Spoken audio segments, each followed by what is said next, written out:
Ètò àgbọ́dúnú tó fi ní lọ́kàn balẹ̀. For your local news, national and international. Níbo lẹ ti máa gbọ́ o, Diamond ni o. Diamond FM ìkànnì tó dùn. Nínú àṣà ìsìn gbígbé lárugẹ, a ò gbẹ̀yìn. Eré ìdárayá lóríṣiríṣi.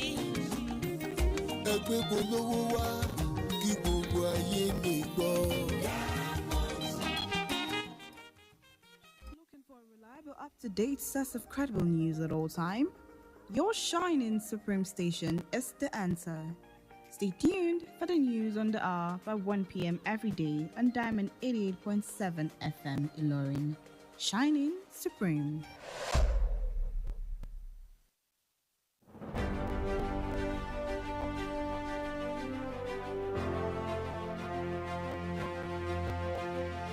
From the news desk of Diamond 88.7 FM Ilorin, this is news on the hour.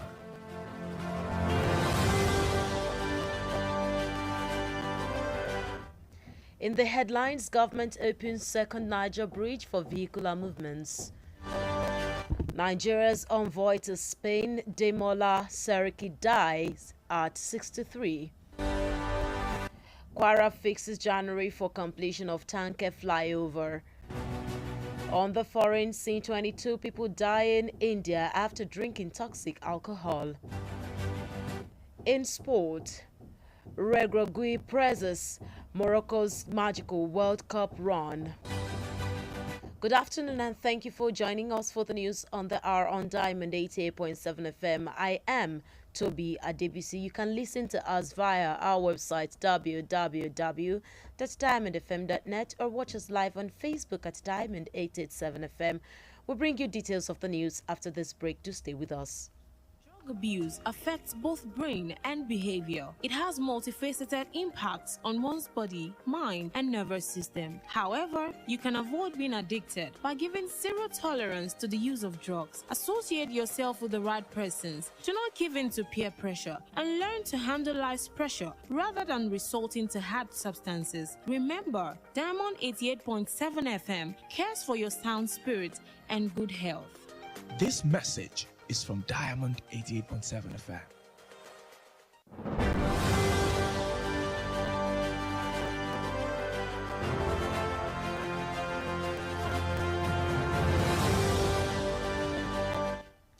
You're welcome back. Now the news in detail.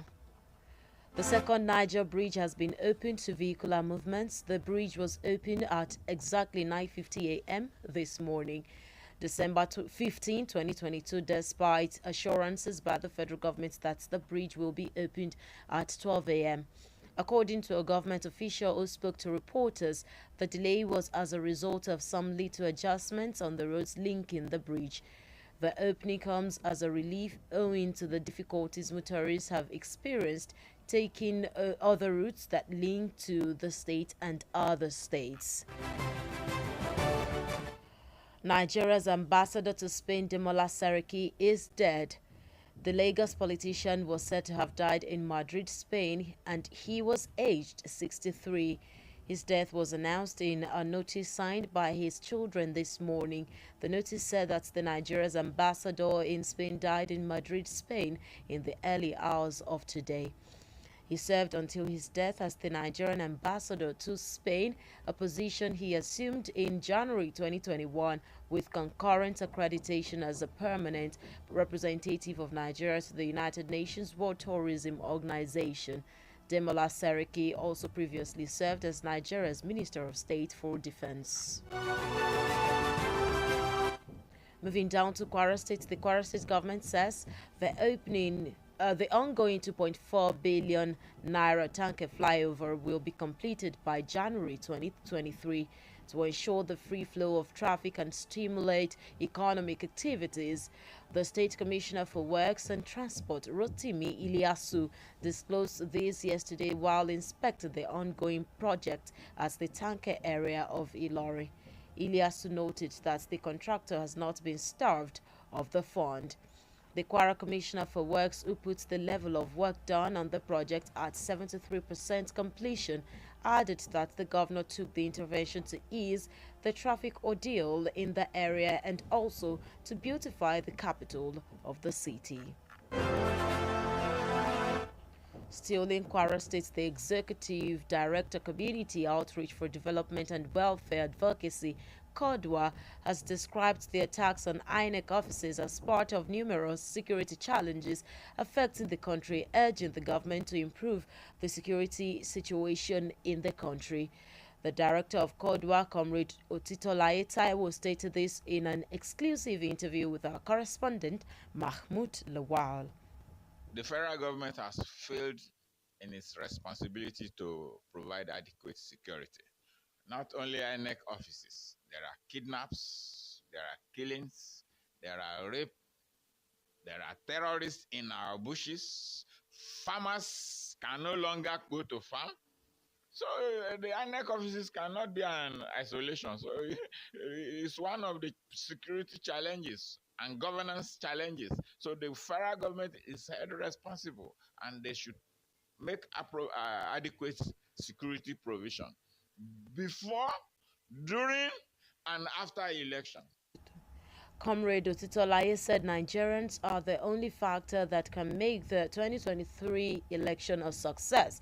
That is, if they are ready to do their civil duties, attributing the attacks on INEC offices to politicians who do not want the election to hold. The attacks across the country of INEC's office accounts is also, we should ask the politicians, because it's not the people that doesn't want credible election. We should also ask the politicians, why are there attacks? So why can't they? So Nigerians can come together and say, no, we want credible and visible 2023 elections, and they work to checkmate all these irregularities. The director of Kodwa said the country is not practicing true federalism, and this will not make state policing the way forward to achieve maximum security across the federation. Under true federalism, you can see the local government here, its autonomy, the state also even creates and manage local government. You talk about community policing, but the structure with which we have now, state government, state governors will use state police to strangulate perceived opposition. Let there be true federalism, then we can address state police. The United States of America, like every world's leader yesterday as well, urged the country to ensure that everything is put in place to achieve a credible election come 2023. The Northern Elders Forum, NEF, has described the move by politicians to buy up permanent voters' cards and financially induce unsuspecting Nigerians to compromise their voters' identification number as an attempt to suppress votes in the region. NEF's Director of Publicity and Advocacy, Dr. Hakim Baba Ahmed, in a statement stated that the Northern Leaders Forum is concerned about the trend following valid reports. The Northern Forum said thousands or possibly even millions of Northern voters, particularly women, are being made to surrender their PVCs for a pittance, in most instances not more than 2,000 naira. The group advised community leaders and major stakeholders on the dangers of disenfranchising large numbers of citizens. Simon Ekpa, the self-acclaimed disciple of the indigenous people of Biafra leader Nnamdi Kanu, has officially ended the 5-day sit-at-home order in the southeast region of Nigeria. Ekpa, in a video posted on YouTube yesterday's night, announced the end of the 5-day sit-at-home order, terminate historic and successful for Biafra land.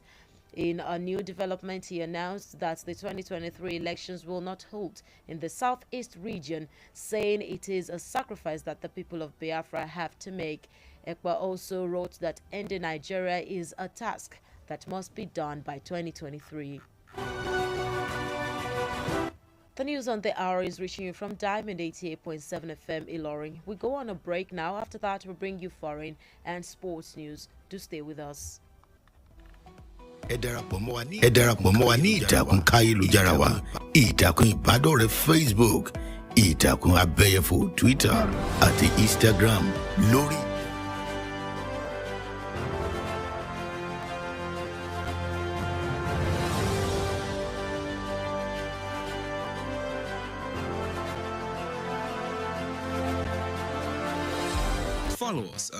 Follow us on social media, Facebook, Twitter, and Instagram at Diamond 887 FM. Diamond FM, shining supreme.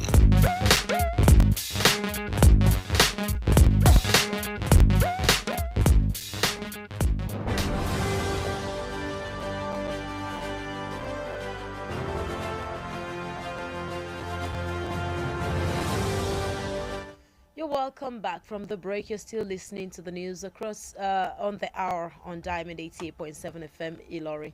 Now we move on to the rest of the stories, and we move on from the foreign scene where Indian authorities this morning said at least 22 people have died and several others have been hospitalized in India after drinking toxic alcohol. The deaths happened mainly in two villages in the eastern state of Bihar, where the sale and consumption of liquor are prohibited. Such bans are in force in several Indian states, driving a booming black market for cheap alcohol that kills hundreds of people every year. Hospital Chief Sagar Dulal Singh said 22 post-mortem examinations had been conducted so far. Senior police officer Santosh Kumar said authorities had cracked down on illicit alcohol shops in the area. In the exciting world of sport, Morocco head coach Walid Regragui has praised his side's performance at the 2022 FIFA World Cup in Qatar. The Atlas Lions lost 2-0 to holders France in the semi-final at the Al Bayt Stadium yesterday night. The North Africans topped their group and then beat Spain and Portugal in the knockout rounds. Regragui insisted that the loss to France did not take away from everything they did to get to the semi-finals and showed they are not far from the top levels of world football. With that, we have come to the end of the news on the hour on Diamond 88.7 FM. But before we go, here is the highlight of the major highlights. Government opens second Niger bridge for vehicular movements. Nigeria's envoy to Spain, Demola Seriki, dies at 63. Kwara fixes January for completion of tankers flyover. On the foreign scene, 22 people die in India after drinking toxic alcohol. Regragui praises Morocco's magical World Cup run. Did you know that Africa was made up of 10,000 different states and autonomous groups, which has distinct languages and unique customs? Now you know. Diamond FM says, volunteer your time to help a charity you believe in by putting your energy into helping someone else. For news coverage or information about happenings around you, kindly contact Diamond FM newsroom number on 0916 0627526. The news on the hour was edited by Mahmoud Lawal, and I am Tobi Adebisi. Thank you for listening to your shining supreme station. Stay tuned for the Yoruba translation of the news.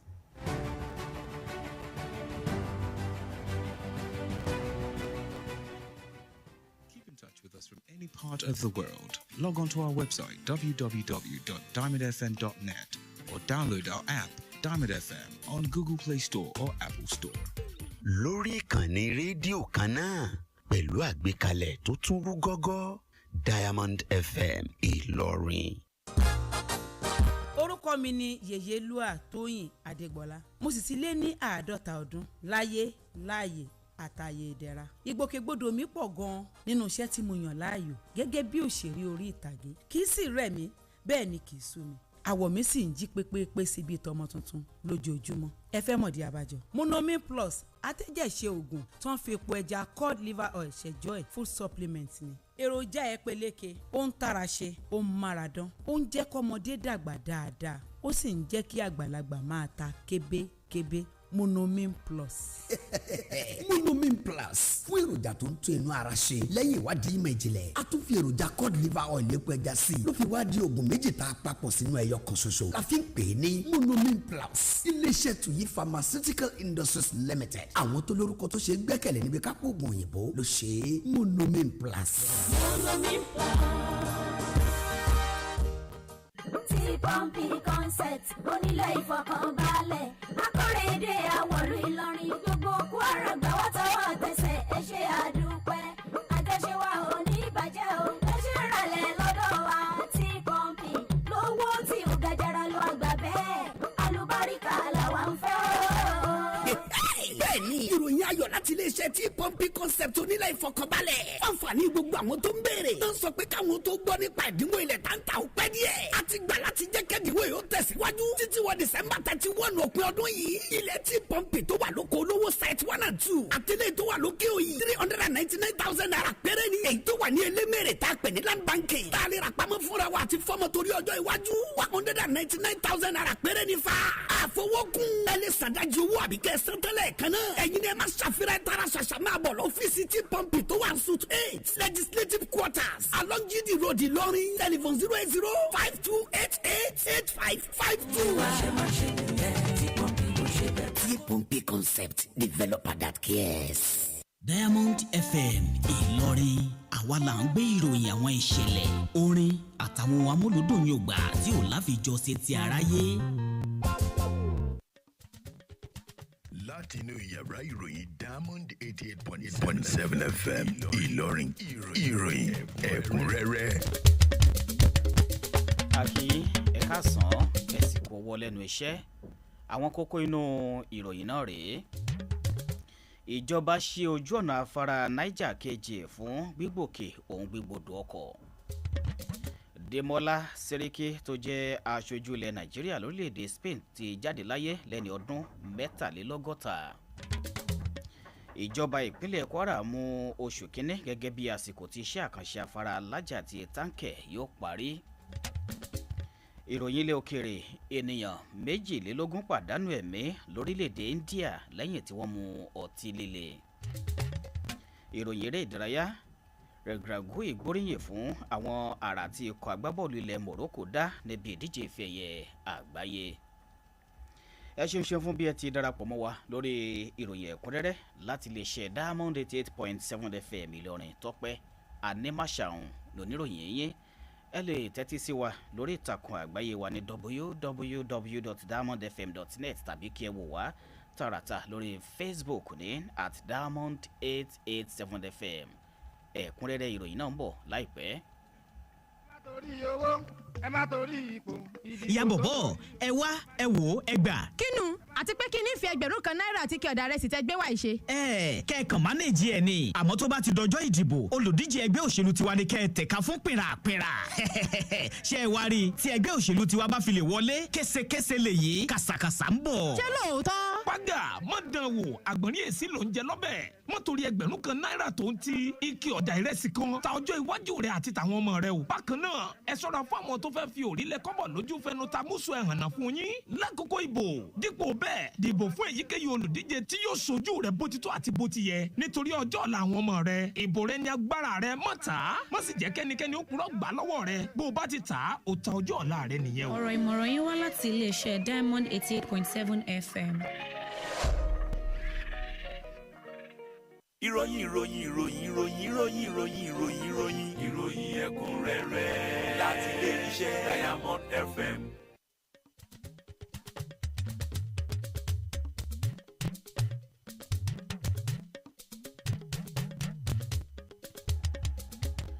ẹ káàbọ̀ padà ẹ̀kúnrẹ́rẹ́ ìròyìn náà rèé.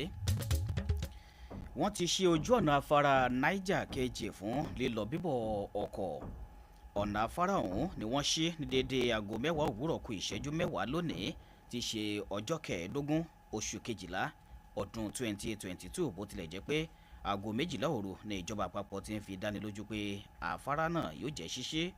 Gẹ́gẹ́ bí aṣojú ìjọba kan tó bá wọn oníròyìn sọ̀rọ̀ ti wé, àwọn àtúnṣe pẹ́pẹ̀pẹ́ kan tí wọ́n ṣe sí àwọn ọ̀nà tó jáde sí orí afárá náà ló fa ìdádúró tó bá ṣíṣí rẹ̀. Bí wọ́n ti ṣí ọ̀hún ti mú ìdẹ̀rùn wá lórí àwọn ìnira tí àwọn onímọ́tò tó ń gba ibẹ̀ kọjá ń rí, èyí tó mú ọgbà àwọn ibòmíràn tó já sí ìpínlẹ̀ náà àtàwọn ìpínlẹ̀ mìíràn tẹ́lẹ̀. Ikú àlùmọ́ǹtù aṣojú orílẹ̀-èdè Nàìjíríà lórílẹ̀-èdè Spain Demola Seriki ti jáde láyé o. Olóṣèlú ìpínlẹ̀ Èkó ọ̀hún la gbọ́ pé ó dágbére fáyé nílùú Madrid nílẹ̀ Spain lẹ́ni ọdún 63. Inú ìwé ìfọ̀rọ̀tónilétí kan tí àwọn ọmọ rẹ̀ fọwọ́ sí jáde lónìí ní ìkéde ọ̀hún ti jáde, èyí tó fi hàn pé ambassadọ̀ ọ̀hún dágbére fáyé lọ́wọ́ òwúrọ̀ òní. Kí olóògbé náà tó jáde láyé, ó ní aṣojú ilẹ̀ Nàìjíríà lórílẹ̀‐èdè Spain, bẹ́ẹ̀ ni oṣù kínní ọdún 2021 ló gba ipò ọ̀hún tó sì padà jẹ́ aṣojú ilẹ̀ Nàìjíríà sí àjọ ètò ìrìn ìgbafẹ́ àgbáyé tó jẹ́ ti àjọ ìṣọ̀kan orílẹ̀‐èdè àgbáyé. Demola Seriki ọ̀hún tó ti ṣiṣẹ́ rí gẹ́gẹ́ bí mínísítà kejì fún ọ̀rọ̀ ààbò nílẹ̀ Nàìjíríà. Ìjọba ìpínlẹ̀ Kwara ti sọ di mímọ̀ pé iṣẹ́ àkànṣe afárá lájà oní bílíọ̀nù 2.5 náírà ó dín díẹ̀ tó ń lọ lọ́wọ́ ní táǹkẹ̀ nílùú Ìlọrin yóò parí títí oṣù kínní ọdún 2023 láti rí dájú pé lílọ bíbọ̀ já geere kí àwọn ètò ọrọ̀ ajé sì fẹsẹ̀ rinlẹ̀. Kọmíṣánná fọ́rọ̀ iṣẹ́ òde àti ìrìnnà Rotimi Ilyasu ló fi ọ̀rọ̀ ọ̀hún yéde lánàá lásìkò àbẹ̀wò rẹ̀ sí iṣẹ́ tó ń lọ lọ́wọ́ ọ̀hún lágbègbè táǹkẹ̀ nílọrin. Ilyasu ní ìyà owó kò jẹ́ àgbàṣẹ́ náà ṣe àti wípé ìdá 73 ní iṣẹ́ náà dé ní píparí báyìí. Bẹ́ẹ̀ ni pé gómìnà fi ètò ọ̀hún ṣe ìdẹ̀kùn fún ìnira ìgbòkègbodò ọkọ̀ lágbègbè ọ̀hún àti láti fi bu ẹwà kún lùlù ìpínlẹ̀ yìí. Olùdarí àgbà àjọ tó wà fọ́rọ̀ ìdàgbàsókè àti ìgbáyégbádùn ìlú Kódùwà ti júwe àwọn ìkọlù sí àwọn iléeṣẹ́ àjọ elétò ìdìbò ilé wa gẹ́gẹ́ bí ara àwọn ọ̀pọ̀ ìpèníjà ètò ààbò tó ń yọ orílẹ̀-èdè yìí lẹ́nu. Ó sì rọ ìjọba láti ṣàgbéga bẹ́tò ààbò tèrè lọ́wọ́lọ́wọ́ yìí lórílẹ̀-èdè yìí. Olùdarí àjọ náà Comrade Taiwo Titọ́láyé ló sọ eléyìí nínú ìfọ̀rọ̀wánilẹ́nuwò kan pẹ̀lú aṣojú kọ̀ròyìn wa Mahmood Lawal. Comrade Òtítọ́láyé sọ sí pé àwọn ọmọ Nàìjíríà ní ohun kan ṣoṣo tó lè mú àṣeyọrí bá ètò ìdìbò ọdún 2023, ìyẹn níbi wọ́n bá gbáradì láti ṣe ojúṣe ìlú wọn. Ó sì lòdì àwọn ìkọlù tó wáyé sí àwọn iléeṣẹ́ ètò ìdìbò mọ́ àwọn olóṣèlú tí kò fẹ́ kí ètò ìdìbò wáyé. Ó sọ síwájú sí pé orílẹ̀-èdè yìí kò ṣe àmúlò ìlànà ìṣèjọba àpapọ̀ nítòótọ́, èyí tí kò ní jẹ́ kí ètò iṣẹ́ ọlọ́pàá ìpínlẹ̀ jẹ́ ọ̀nà àbáyọ sí àrídájú ètò wíwà ààbò tó kún rẹ́rẹ́ yíká àpapọ̀ ilẹ̀ wa. Bákan náà ní orílẹ̀-èdè Amẹ́ríkà gẹ́gẹ́ bíi ti àwọn adarí àgbáyé gbogbo náà rọ orílẹ̀-èdè yìí lánàá láti rí dájú pé gbogbo ohun ló wà gẹ́gẹ́ bó ti tọ́ láti rí pé ètò ìdìbò tí kò lábùkù ló wáyé lọ́dún 2023 nílẹ̀ Nàìjíríà. Ìgbìmọ̀ àwọn àgbààgbà apá àríwá ilẹ̀ wa ti júwe èrò àwọn olóṣèlú láti ra àwọn káàdì ìdìbò alálòpẹ́ àwọn olùdìbò pa àti láti fi owó fa ojú àwọn ọmọ Nàìjíríà kan mọ́ra kí wọ́n lè yọ̀ǹda nọ́mbà ìdánimọ̀ olùdìbò wọn gẹ́gẹ́ bí ìgbìdánwò kan láti mú àdínkù bá àwọn ìbò lẹ́kùn náà. Olùdarí ètò ìkéde àti ìpolongo ìgbìmọ̀ ọ̀hún Dókítà Hakeem Baba Ahmed sọ nínú àtẹ̀jáde kan pé ìgbìmọ̀ àwọn àgbààgbà apá àríwá ọ̀hún mú ọ̀rọ̀ náà ní pàtàkì. Wọ́n ní ẹgbẹgbẹ̀rún kódà mílíọ̀nù àwọn olùdìbò lápá àríwá pàápàá àwọn obìnrin ni wọ́n ti gbọ̀jẹ̀gẹ́ láti yọ̀ǹda káàdì ìdìbò wọn pẹ̀lú owó táṣẹ́rẹ́ kan tí kò ju ẹgbẹ̀rún 2 náírà lọ. Ẹgbẹ́ ọ̀hún wá rọ àwọn adarí ìlú àtàwọn ṣàǹkó tọ́rọ̀ kàn láti fiyèsí àwọn ewu tó wà nínú kí ọ̀gọ̀ọ̀rọ̀ ọmọ ìlú má dìbò. Simon Ekpa tó pera rẹ̀ ní ọmọ ẹ̀yìn adarí ikọ̀ tó ń pè fún òmìnira àwọn ènìyàn Biafra ní Nnamdi Kanu ti fòpin sí àṣẹ gbélé ẹ̀ ọlọ́jọ́ 5 lẹ́kùn ìlà oòrùn gúúsù Nàìjíríà. Nínú fọ́nrán fídíò kan tó fi sórí ìkànnì YouTube lálẹ́ àná, Ekpa kéde rẹ̀ pé òpin ti bá àṣẹ gbélé ẹ̀ ọlọ́jọ́ 5 ọ̀hún, èyí tó pè ní málegbàgbé àti àṣeyọrí fún ilẹ̀ Biafra. Bákan náà ló kéde rẹ̀ pé àwọn ètò ìdìbò ọdún 2023 kò ní wáyé lẹ́kùn ìlà oòrùn gúúsù àti pé ó jẹ́ ìrúbọ kan tí àwọn ènìyàn Biafra ní láti ṣe. EPA kọ bákan náà pé fífòpin sí ìwà lọ́kàn Nàìjíríà jẹ́ iṣẹ́ kan tó ní láti jẹ́ ṣíṣe lọ́dún 2023.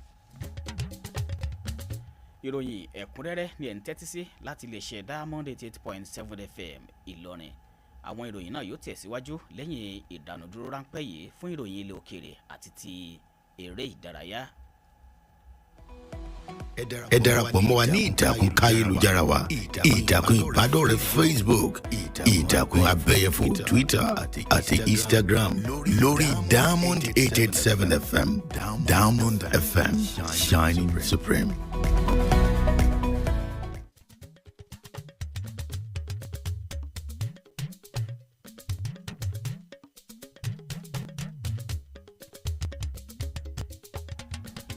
Káàbọ̀ padà bí ẹ bá ṣẹ̀ṣẹ̀ ń darapọ̀ mọ́ wa ìròyìn ẹ̀kúnrẹ́rẹ́ ló ń lọ lọ́wọ́ láti lè ṣe Diamond 88.7 FM Ìlọrin. Àwọn ìròyìn ó ń tẹ̀síwájú báyìí.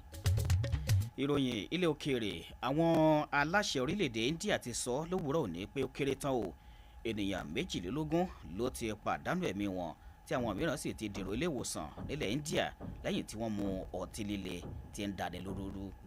Àwọn ìṣẹ̀lẹ̀ kan wáyé ní àwọn ìlú méjì nípínlẹ̀ Bihar níbi tí wọ́n ti fòfin de ọtí líle títà àti mímu.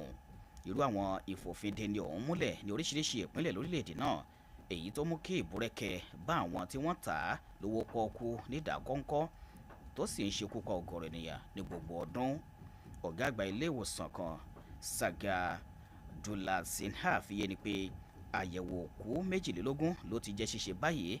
Bẹ́ẹ̀ ni Santosh Kumar tó jẹ́ ọ̀gá ọlọ́pàá sọ pé àwọn aláṣẹ ti dìde ogun sí àwọn ibùdó ìtọ́tí lọ́nà àìtọ́ lágbègbè ọ̀hún. Ìròyìn eré ìdárayá báyìí, akọ́nimọ̀ọ́gbá àgbà fún ẹgbẹ́ agbábọ́ọ̀lù ilẹ̀ Morocco Walid Regragui ti gbóṣùbà káre fún fífọmọyọ ikọ̀ rẹ̀ níbi ìdíje ife ẹ̀yẹ àgbáyé tọdún 2022 tó wáyé lórílẹ̀‐èdè Qatar. Ikọ̀ rẹ̀ ọ̀hún pàdánù ayò 2 sódò sọ́wọ́ ikọ̀ ilẹ̀ Faransé nípele tó kángun sí àṣekágbá lálẹ́ àná ní pápá ìṣeré Albert, bó tilẹ̀ jẹ́ pé àwọn ni wọ́n lékè ìpín wọn tí wọ́n sì fojú ikọ̀ orílẹ̀-èdè Spain àti Portugal gbolẹ̀ nípele kò mẹ́sẹ̀ yọ. Regragui fi yé ni pé jíjákulẹ̀ ikọ̀ náà sọ́wọ́ Faransé kò gba gbogbo takuntakun èyí tí wọ́n ti ṣe láti wọ ìpele tó kángun sí àṣekágbá ọ̀hún kúrò lọ́wọ́ wọn, tó sì fi hàn pé wọ́n kórè jìnnà sí ìpele òkè téńté nínú eré bọ́ọ̀lù àfẹsẹ̀gbá lágbàáyé. Ìròyìn ẹ̀kúnrẹ́rẹ́ ti àkókò yìí ọ̀hún kò ní jù báyìí lọ láti lè ṣe Diamond 88.7 FM Ìlọrin, ṣùgbọ́n kí a tó máa lọ àwọn kókó tí a ti mẹ́nubà nínú rẹ̀ rí lẹ́ẹ̀kan sí i. Àmọ́ àfọyín pé ìjọba ṣe ojú ọ̀nà afárá Niger kejì fún gbígbòkè òun gbígbòdò ọkọ̀. Bákan náà lẹ gbọ́ pé Débọ́lá Sẹ́ríkì tó jẹ́ aṣojú ilẹ̀ Nàìjíríà lórílẹ̀‐èdè Spain ti jáde láyé lẹ́ni ọdún 63. Àwòṣà ìmúwa fún yín náà pé ìjọba ìpínlẹ̀ Kwara mú oṣù kínní gẹ́gẹ́ bí àsìkò tí iṣẹ́ àkànṣe afárá alájà àti táǹkẹ̀ yóò parí. Nínú ìròyìn ilẹ̀ òkèèrè ẹ gbọ́ pé ènìyàn 22 pàdánù ẹ̀mí lórílẹ̀‐èdè India lẹ́yìn tí wọ́n mu ọtí líle.